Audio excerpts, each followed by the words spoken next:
ఇట్లా చేస్తున్నావేందిరా నువ్వు? కిటికీలకించి వచ్చి ఏం కవర్ ఓపెన్ చేస్తురు? ఇదే పన్నారా నీకింగా? పొర్రపాటున కవర్ సౌండ్ చేసే కష్టం ఉందిరా నీతోటి. రాపో ఆనించి రాపో. ముప్పులు ముఫాసా అక్కడి నుండి రాపో నాన్న. వాషింగ్ మిషన్ ఎక్కి మరీ అడుగుతుండు కిటికీలకించి. రాపో ఆడంగా రాపో.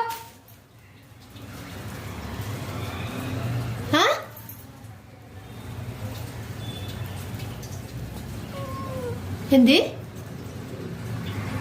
ఇంత బతకం ఎందుకురా? ఆడంగా రాపోరా నాయనా. మమ్మ రాను రాను మరి బద్దకస్తుడు అవుతుండు. నీ ఇష్టం. ఆడంగా వస్తే ఇస్తా బిస్కెట్, లేకపోతే లేదు. ఈడంగానే వస్తావా? ఈ కిటికీలంగా పట్టవురా. నువ్వు చిన్నపిల్లగాని కావు, ఇప్పుడు డాడీవి.